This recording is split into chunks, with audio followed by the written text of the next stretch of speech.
Welcome everyone for joining Health for the World Grand Rounds. Just to clarify, these are in Spanish language. So I know we have some of our audience from non-Spanish speaking countries who have joined today. This whole month is dedicated to Spanish speaking audience. And we'll see the people who speak only English next month. Uh, I think next month, Dr. Edon, you are here in the audience. Your department in Ghana will be featured, so that will be in October. This week we have Colombia and Dr. Sonia Bermudez today, who's professor, and I would let her take the stage, and Dr. Ortiz, who's the professor and chair emeritus of Jacobi Medical Center. Dr. Sonia Bermudez, we are very honored to have you today to moderate this grand rounds. Dr. Sonia Bermudez is a world leader in imaging and is in Colombia and has trained some of the leading neuroradiologists. And Dr. Ortiz here is also a world leader in imaging and has been giving amazing grand rounds for us and has, as mentioned in the slide, is chair emeritus and Department of Radiology and professor. Thank you, Dr. Bermudez and Dr. Ortiz. Dr. Bermudez, you can start now. Thank you for the introduction in Health for the World. Now I am going to speak in Spanish. Tengo el gusto de presentar al doctor Orlando Ortiz. Creo que todos en neuroradiología conocemos al doctor Ortiz. Él es una persona que nació en Puerto Rico y es uno de los neuroradiólogos más apreciados por todos los neuroradiólogos en América. En particular, para mí, él ha sido mentor en las imágenes en columna y siempre que uno quiere llamarlo o preguntarle por un caso o pedirle consejo de cómo intervenir la columna, él está allí. Pero él es neuroradiólogo en toda su palabra y pues hoy nos va a hablar de la espondilitis infecciosa. Entonces, sin más, introducción, muchas gracias por estar con nosotros, doctor Ortiz, y podemos empezar la conferencia. Pues muchas gracias por esta oportunidad y gracias por la oportunidad para hablar sobre este tema de... Ups. No está acá. Por fin. Ok, se levantó la computadora. Hoy vamos a revisar la epidemiología de la infección de la columna vertebral y vamos a concentrar un poco en el diagnóstico de espondilitis infecciosa utilizando los hallazgos clínicos y de imagen y cuando necesario biopsia y hemocultivos. Y también vamos a distinguir la espondilitis infecciosa desde otras imitaciones radiográficas. La espondilitis infecciosa involucra uno o más de los componentes o las estructuras de la columna desde la vértebra hasta la médula espinal. Cuenta por unos 5% de todos los casos de osteomielitis de los huesos y lo más importante es que la incidencia, yo he notado, está aumentando y es una incidencia que se encuentra en adultos maduros. La presentación clínica depende en la virulencia del organismo y la resistencia del paciente. Pacientes pueden presentar con dolor de espalda o cuello en 90% de casos, pero eso no es específico. Pueden presentar con fiebre en mitad de casos y cuando presentan con déficits neurológicos. En esa situación, eso es una bandera roja. Sí.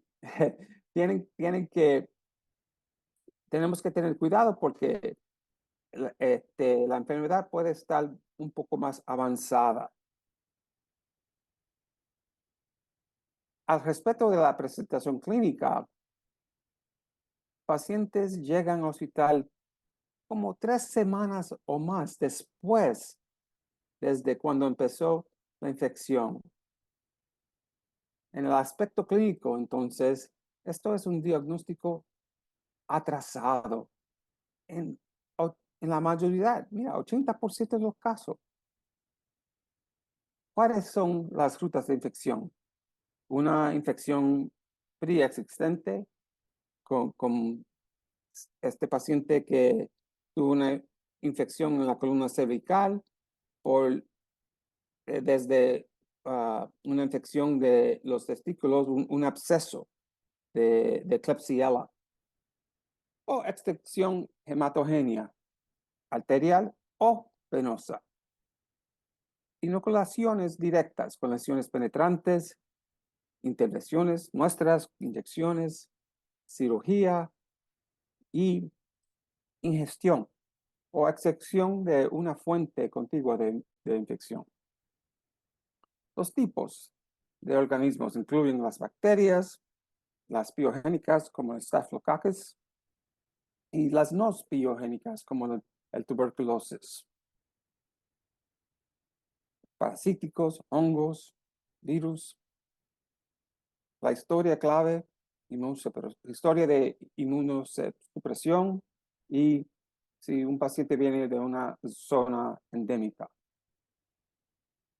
Sobre los datos de laboratorio, las pruebas anormales, la velocidad de sedimentación globular elevada, la proteína C reactiva elevada, leucocitosis y hemocultivos positivos en un cuarto de casos. Y eso es importante porque cuando esas pruebas son positivas, no es necesario hacer una biopsia en la mayoría de casos. Ahora, este es un concepto muy, muy importante. La infección empieza en el platillo del cuerpo vertebral. Y este dibujo muestra la razón, porque aquí es donde llegan los microbios, en el platillo. Entonces, tenemos que recordar este concepto cuando estamos estudiando y revisando las imágenes. Después de llegar al platillo, la infección tiene extensión al disco o al resto del cuerpo vertebral o el otro platillo y los tejidos blandos paraespinales hasta el espacio epidural o los elementos posteriores. La, la infección de la columna vertebral, el diagnóstico, es basado en una sospecha clínica, una evaluación de imágenes, confirmación microbiología y cuáles son los hallazgos de imagen, en radiografía simple. Al principio, pacientes con infección el primer día, los estudios son normal. Si esperamos unas pocas semanas, vamos a ver una altura reducida del disco, erosiones en los platillos, como en este caso, y una masa en los tejidos blandos paraespinales, como en este caso de infección. En situaciones crónicas, los hallazgos son más obvios. Obliteración del disco, esclerosis y colapso de la vértebra con deformidad espinal y masas o calcificación en los tejidos blandos. La medicina nuclear todavía tiene un papel en los estudios de infección de la columna. Los radioisótopos son technetium, galio y el fluorodioxiglucosa. Estamos buscando un aumento de la acumulación de radioisótopo en el lugar de la infección. Un caso de technetium, otro caso de galio 68 con esa captación de del agente dentro de la columna. Estos estudios son sensitivos y específicos cuando se usan individual. Y aquí en nuestro hospital usamos galio. También se pueden usar en combinación. Y la ventaja es que se pueden usar estos estudios cuando la resonancia magnética no está disponible o el paciente no es candidato para resonancia magnética. El desventaja es que hay falta de especificidad anatómica y clínica. Este es un ejemplo. Un paciente con dolor de espalda y fiebre y leucocitosis y se nota que hay captación en la columna, pero ¿en qué parte? ¿Qué está pasando ahí? En el estudio de resonancia magnética se nota que hay una artritis séptica, pero también hay un absceso epidural. La tomografía por emisión de positrones tiene un papel limitado, pero se puede usar en pacientes que no son candidatos para resonancia magnética o quienes están recién operados con instrumentación espinal. Y se nota que es sensible y específico, como la resonancia magnética, pero un poquito más caro. En este caso esta es una mujer que presentó con dolor de espalda y cadera, y se nota que hay captación en la cadera izquierda, en las articulaciones sacroiliacas y en la columna. Tuberculosis. En el TAC, los hallazgos son similares como radiografía simple, altura reducida, destrucción del platillo y edema y calcificación, absceso en los tejidos blandos paraespinales, como en este caso. La resonancia magnética es útil para detección temprana de infección de la columna. Es una localización más específica por niveles y para los comportamientos y las estructuras. Y es muy, muy útil para evaluar el compromiso neurológico de la columna. En cortes T1 se nota que en este caso la flecha está indicando una línea oscura horizontal. Ese es el platillo. En el nivel afectado se nota que hay pérdida del margen entre el platillo y el disco. Este es un hallazgo muy, muy importante. En T2 se nota lo mismo. También hay rebajo de altura del disco, hay hiperintensidad entre el disco y la morfología y la estructura del disco ha cambiado.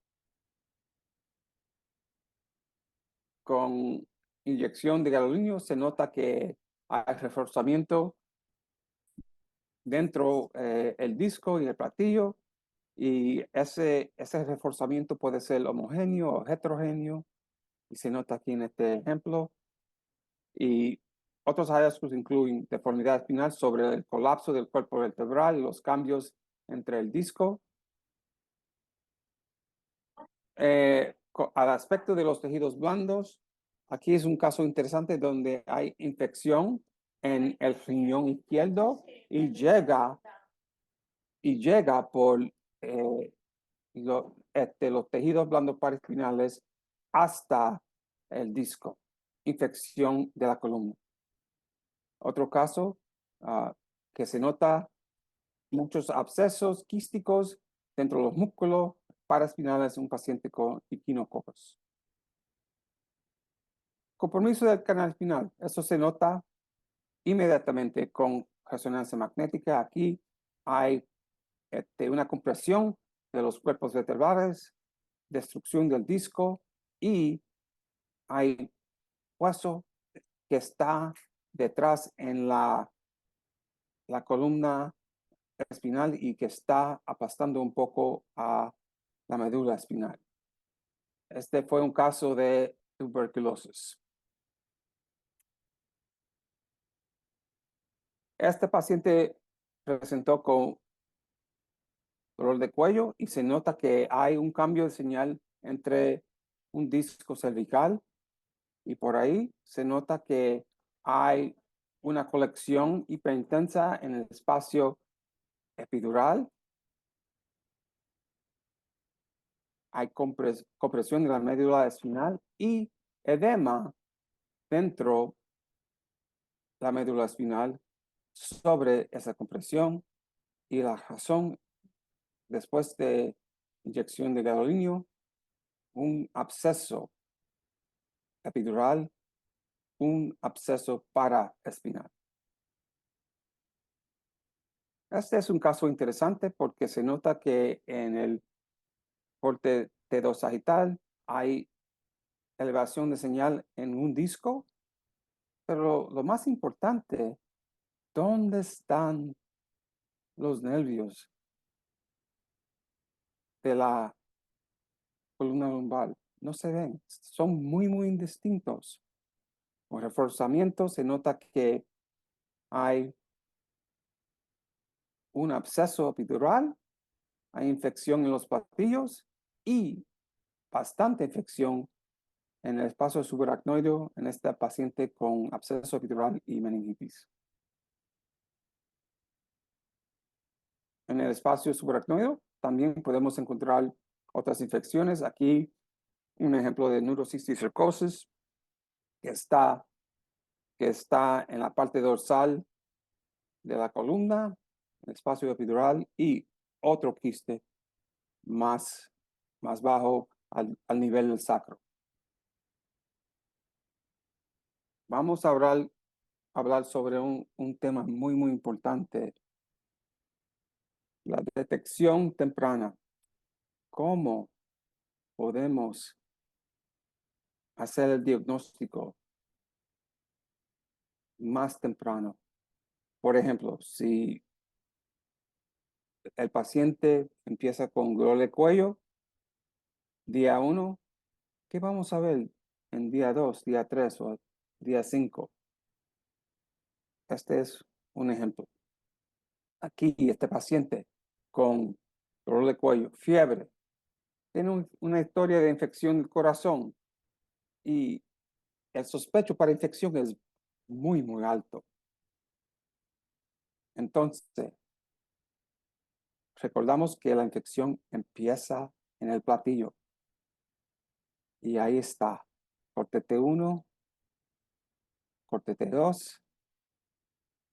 Se nota que hay cambio de señal en los platillos. No hay cambio de señal en el disco. Con reforzamiento hay un poco en los platillos y anterior en los tejidos blandos prevertebral. Los lavatorios en este paciente muy elevados, el hemocortivo abnormal, infección de la columna, detección temprano y tratamiento. Otro caso, paciente con dolor de espalda, llega a una clínica, una radiografía simple, es normal. Después hacen un estudio de resonancia magnética. En corte T1 se nota que al nivel L5S1 hay un poco de cambio de señal en el platillo y dentro del disco. Y en el reporte dijeron que esto fue cambios degenerativos. Cambios degenerativos. Ahora, si uno mira con cuidado esa línea negrita, esa línea oscura, hay interrupción en cada lado del disco, en ese nivel afectado.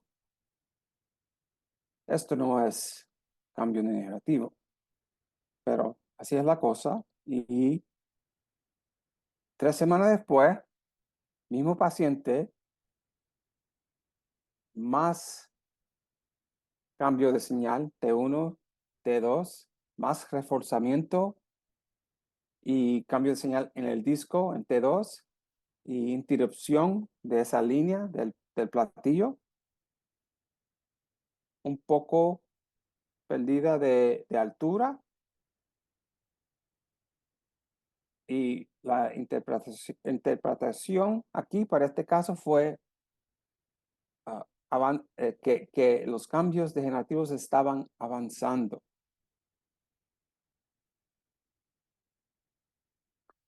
10 semanas después, pobre paciente sufriendo con dolor y fiebre, ahora llega y por fin diagnóstico de infección de la columna, detección tarde. Un ejemplo de detección temprano y detección tarde. En el primer caso, sospechaban infección. En el segundo caso, no sospechaban infección. Pero el radiólogo tiene la responsabilidad para elevar ese sospecho, nivel de ese sospecho. Este paciente presentó con dolor de espalda después de una caída, radiografía simple normal, un TAC, se nota unos cambios de erosión focal en el platillo y cambios de edema en los tejidos blandos paraespinales. Como se cayó, muchos de los doctores creyeron que esto fue una fractura, pero no es un hallazgo típico de fractura. Estudio de resonancia magnética, edema en el cuerpo vertebral y esos cambios en los tejidos blandos paraespinales 2 días después y cambios en el disco. Esto es infección. Entonces, detección temprana. El diagnóstico de infección de la columna vertebral no siempre puede basarse únicamente en los hallazgos de imágenes. Hay otros procesos patológicos que pueden simular la infección. Vamos a ver. Los más comunes son enfermedad degenerativa del disco, cambios tipo 1, el nodo de Schmorl y trauma. Un ejemplo de cambios degenerativos del platillo tipo 1, hipointensidad en T1, hiperintensidad T2, baja altura del disco, pero no hay cambios de señal en el disco. Cambios degenerativos del platillo. Como el tejido dentro de esa área es fibrovascular, se puede notar un reforzamiento intenso en el platillo en estos casos. Entonces, los cambios reactivos del platillo vertebral,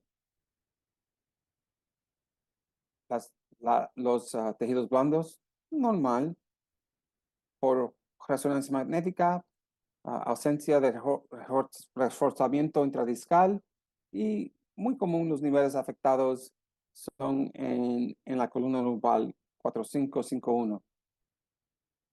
Un caso interesante que hay cambios degenerativos en la columna dorsal, en un nivel, se nota la hiperintensidad en corte T2, en los platillos, el disco, está bien. Y hay reforzamiento en esa área y porque se encontró un poco de reforzamiento, el diagnóstico fue infección, mandaron al paciente a mí para hacer una biopsia. Yo dije que yo no creo que esto es infección, los laboratorios estaban normal, la paciente presentó como alguien que tenía dolor en las articulaciones facetarias y decidí hacer un estudio de difusión y eso fue negativo para infección. Los cambios de difusión están solamente en el platillo, como en este caso el señal que se llama en inglés claw sign.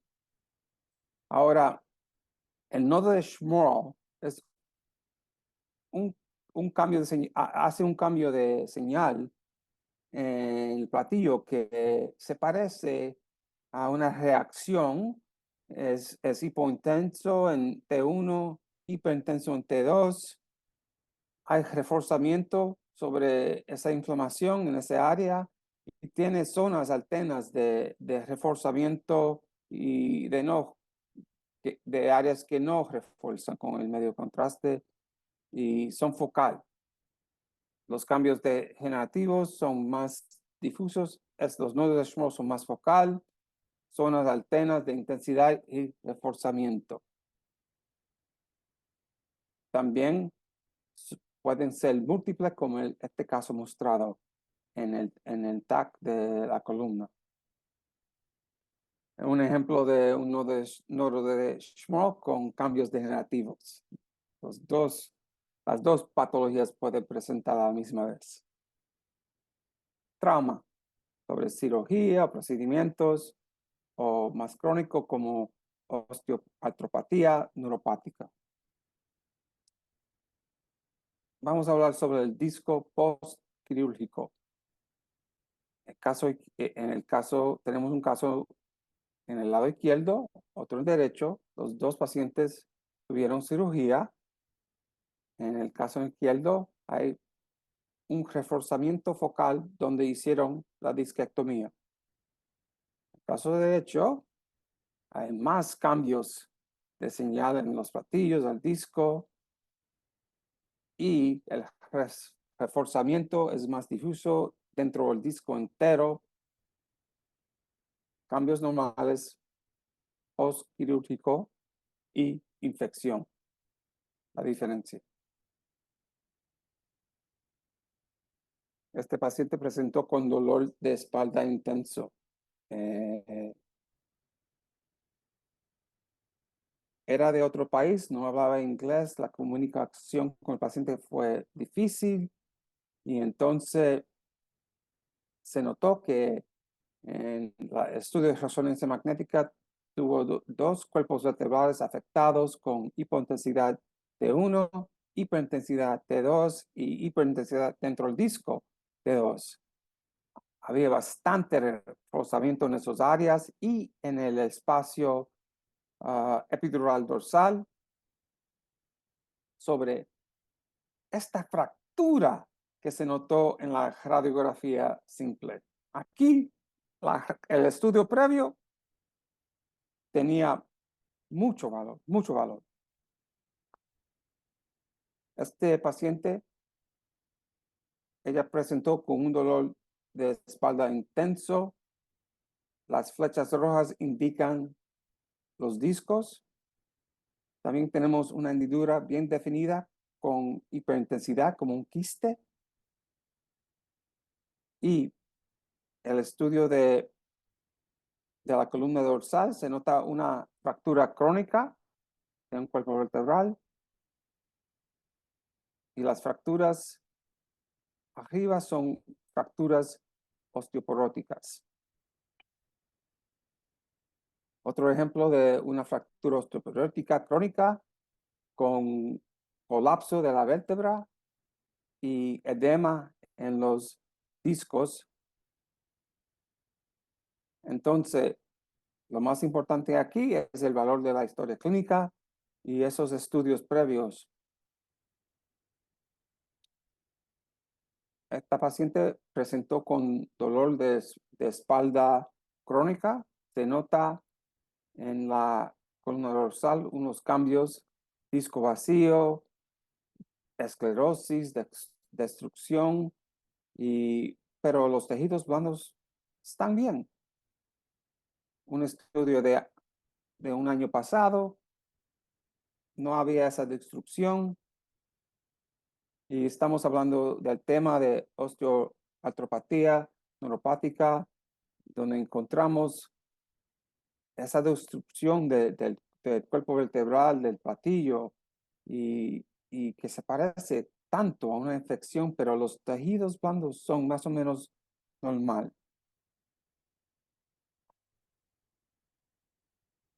La espondiliartropatía inflamatoria, los hallazgos también pueden simular la infección, como en este caso C5, C6, los platillos, hay mucha destrucción. Y en resonancia magnética hay hipointensidad en esos platillos, con hiperintensidad en los platillos y en el disco, y reforzamiento también. Esto se parece idénticamente a infección. Y lo más importante es la historia. Estos pacientes están en diálisis. Y esto pasa sobre una deposición de microglobulina beta 2 en el platillo, muy común en la columna cervical. Pero puede pasar aquí, en la columna lumbar, donde se nota cambios de hipointensidad y hiperintensidad T1, T2 en el disco y los platillos. Y después reforzamiento.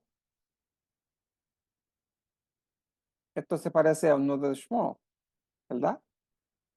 Pero hay mucho reforzamiento y lo más importante, reforzamiento epidural. Y por eso hicimos una biopsia y esto fue espondiliartropatía asociada a diálisis.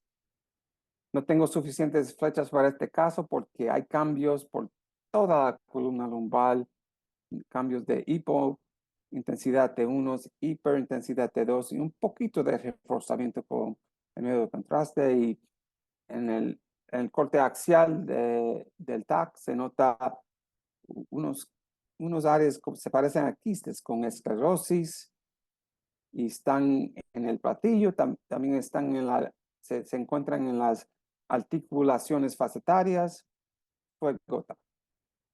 Otro paciente con una lesión epidural que está llegando por un cuerpo vertebral y un caso de linfoma.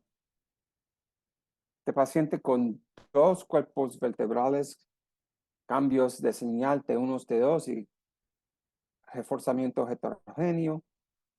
Paciente con otra lesión en la columna dorsal y metástasis. Un caso interesante como el de antes, aquí se nota dos cuerpos vertebrales con cambios de hipointensidad, un poco de colapso, casi se ve el disco y hay mucha destrucción en los platillos, en el TAC, y este paciente, él tiene leucemia y también hay destrucción en los elementos posteriores en el paciente. Hicimos una biopsia, esto no fue leucemia o cáncer, fue una infección por el Cryptococcus. Sobre el manejo del paciente, tenemos que evitar o minimizar los retrasos en el diagnóstico. Necesitamos una detección más temprano.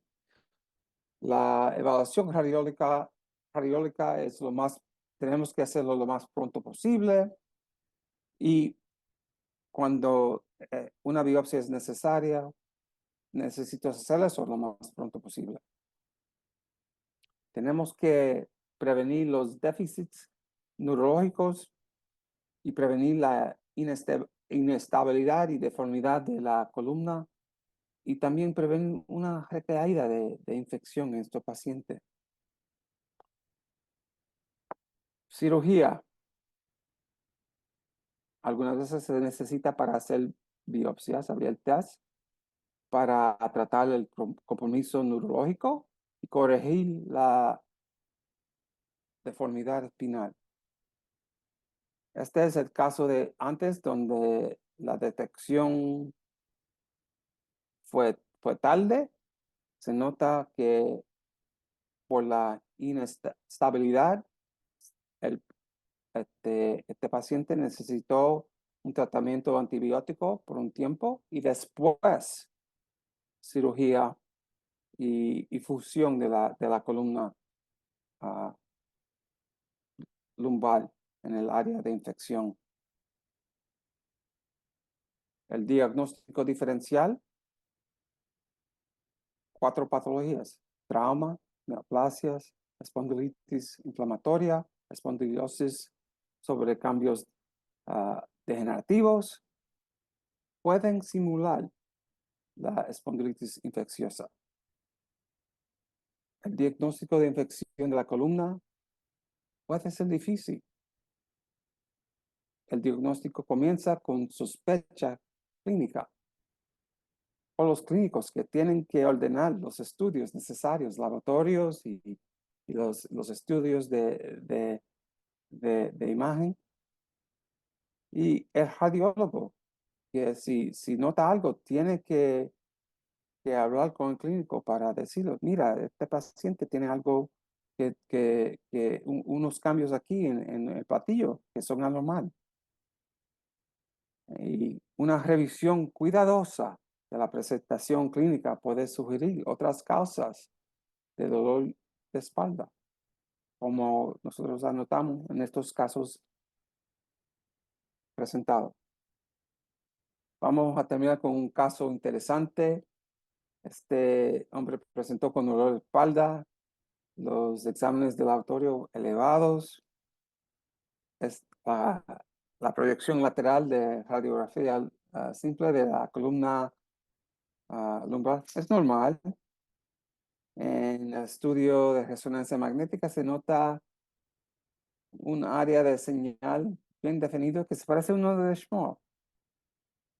Pero también hay otro área a sí mismo en el proceso espinal.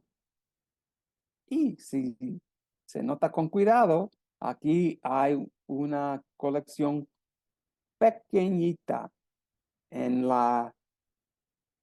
el espacio epidural dorsal con un poco de compresión a los nervios. En T1 se ve ese área en el platillo, y la colección hizo intenso T1.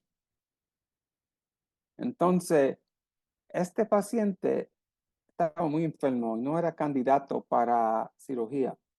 Y me preguntaron si yo podía asistir con este caso, y entonces empezamos con este procedimiento. Hicimos un canal por la lámina y después usamos esa cánula para poner este aparato para sacarlo un poco de ese líquido.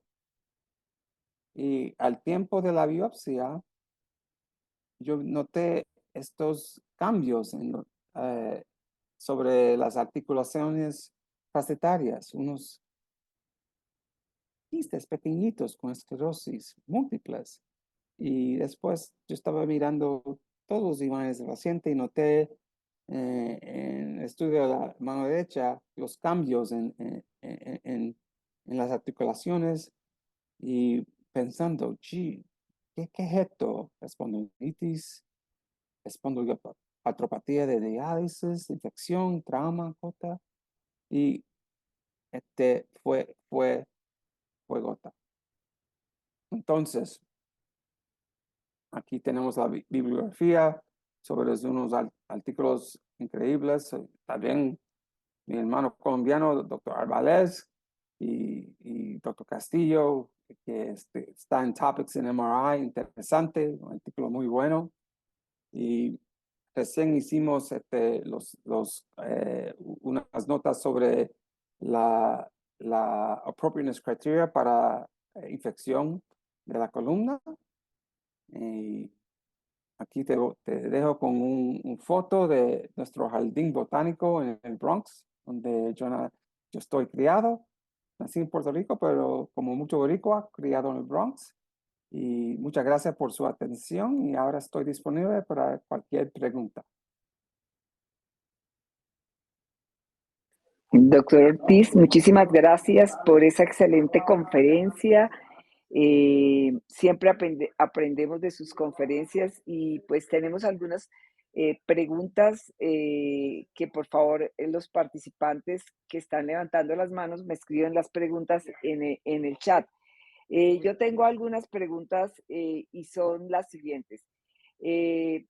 Discutimos con los clínicos si el paciente va bien, cuánto tiempo esperar para saber que una vez hecho el diagnóstico, tener el germen, el paciente ya lleva tratamiento, cuánto esperar para hacer un control, porque en mi hospital por lo menos a veces hacen unos controles que pues parecen muy seguidos o no, pero ¿cuál sería como ese consejo que podemos dar a los infectólogos y que son los que están detrás de ese control por imágenes? Tenemos que esperar porque si hacemos un estudio en un mes, 2 meses, 3 meses, el paciente está haciendo mejor clínicamente, pero los estudios se ven tan horribles. El reforzamiento puede estar ahí por entre 6 meses después de la infección, porque eso fue tan grave. Entonces, yo creo que mejor esperar al mínimo. Yo lo digo, tenemos que esperar 4 meses. Yo se lo digo. Y después ordenar el estudio, porque ahora podemos comparar lo que pasa. Si algo ha pasado con el paciente, si tiene un déficit neurológico, hacemos el estudio más antes.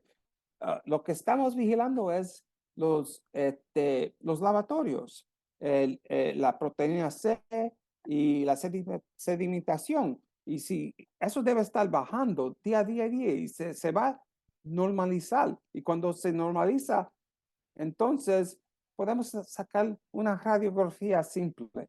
Si no, el estudio de resonancia magnética que es tan sensible, se va a ver tan feo y después van a preguntar por una biopsia y eso siempre, es una situación difícil.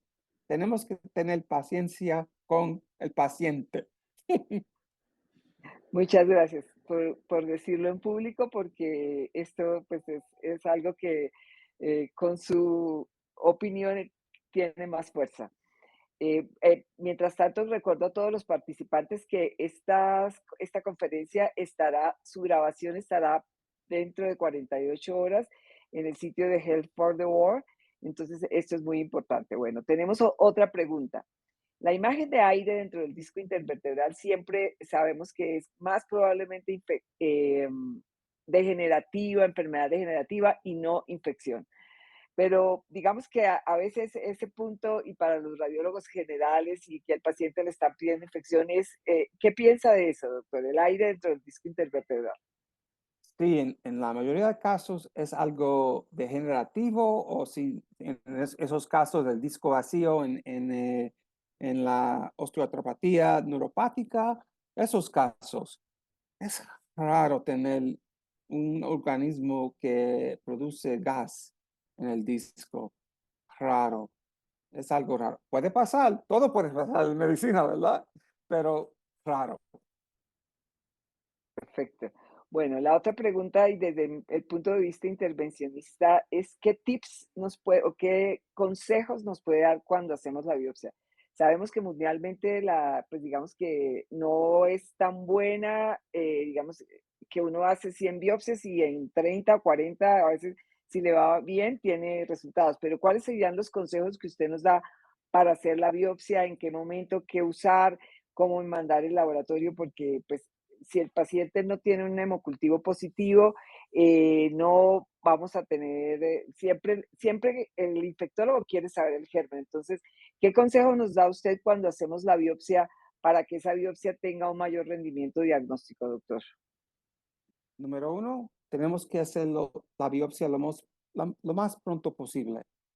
Y, más importante, tienen que esperar empezar esos antibióticos, porque eso confunde la prueba. Eso confunde. Y tenemos que hacer la biopsia lo más pronto posible cuando el paciente no está con los antibióticos. Y así tenemos una ventaja. Tenemos que sacar especímenes del platillo y del disco. Y si hay un área donde hay líquido o en el disco, en el cuerpo vertebral o en el área, en los tejidos blandos, sacar un poco de ese líquido de algo que si se parece a un absceso, pues eso va a tener mucho éxito para tener una biopsia positiva.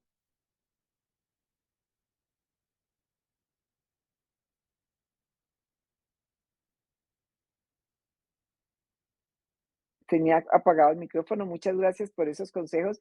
Ese dispositivo que nos mostró, con el cual usted hizo la laminotomía, porque claro, a veces el espacio intervertebral está un poco difícil y uno quiere llegar al espacio peridural.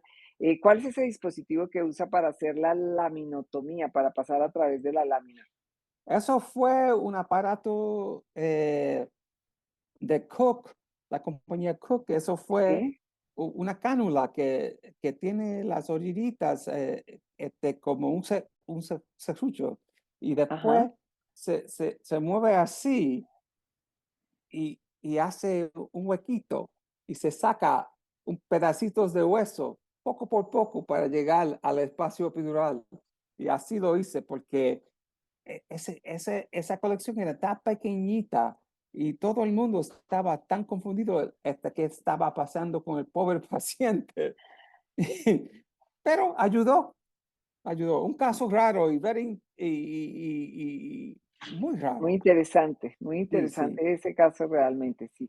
Estamos viendo nosotros también mucha infección en el paciente postquirúrgico.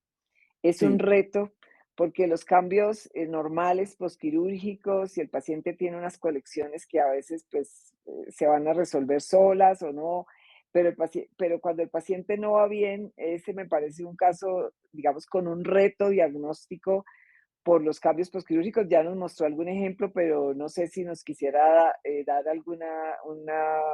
un consejo o un tip adicional. Este, sí. eh, si la colección se ve un poquito, si se ve limpia, un poco de reforzamiento alrededor y los cambios homogéneos dentro de la colección. o- y en esos casos, eso ayuda porque esas colecciones son seromas, pero cada caso es único y ese es el arte clínico. Uno tiene que, que ver el caso, ver los lavatorios, también ver si los lavatorios se están elevando y cómo sigue el paciente. Cuidado, porque cuando uno pone una aguja dentro de una colección que es estéril, hay una oportunidad para infección y eso ha pasado. Entonces tenemos que tener un balance con esos casos y tratarlos únicos dependiendo en cómo van los hallazgos, cómo estaba el estudio previo, cómo el siguiente. Algunas veces el amigo mejor es el tiempo. Eso es así, muy buen consejo, doctor. Bueno, no sé si hay algunas otras preguntas dentro del auditorio. María Lucía o el doctor Shiva tienen alguna pregunta o alguna que hayan visto. Yo me he quedado aquí conversando con el doctor Ortiz y he visto más preguntas, pero no sé si alguien más tiene preguntas. María Lucía o doctor Shiva. No, parece. Preguntas excelentes, Muchas gracias, porque doctor Ortiz, por la esos son, conferencia tan buena, como siempre, como dice la doctora Bermúdez. me alegro, gracias. Creo que no hay más preguntas en el chat, no he visto, y tampoco nadie puso preguntas adicionales en la herramienta de preguntas y respuestas. No sé si alguien quiere participar. El doctor Ovalle dice que no tiene ninguna pregunta, que fue una excelente conferencia y que estuvo muy clara. Creo que preguntas similares a la doctora Bermúdez tenía yo en mi práctica diaria, y es los controles que les hacen a los pacientes, a veces el tiempo en el que los hacen no es el adecuado, y para hacer la aspiración de disco, para hacer la biopsia de disco, nosotros usualmente requerimos que el paciente ya haya tenido em, cultivos, y que esos hayan salido negativos, y que por eso es que requiera la biopsia, porque no tienen claro el posible agente o cosas por el estilo. Pero no se hace de rutina para diagnóstico antes de tener un cultivo. Sí, estoy de acuerdo con ese proceso. Para mí se ve bien. Por ejemplo, acá tengo una duda. Dado que los recursos están un poco más limitados por el tipo de aseguramiento en salud y etcétera, y saturación con pocos médicos, usualmente cuando vamos a hacer el protocolo de estos estudios, para poder agilizar y hacerlos en un tiempo más acorde a lo que requieren, se le hace el protocolo solo con secuencia STIR. ¿Usted considera que ponerle medio de contraste es siempre necesario u obligatorio? No es necesario. Al principio depende en el nivel de sospecho. Si es muy alto y si hay déficits neurológicos, en esos casos sí, con medio de contraste, sí, el gadolinium tiene mucho, es muy útil. Si el nivel de sospecho es más bajo, entonces usando el STIR, eso vale, pero depende en el nivel de sospecho clínico y los laboratorios. Ok, muchas gracias, doctor Ortiz. Ujú.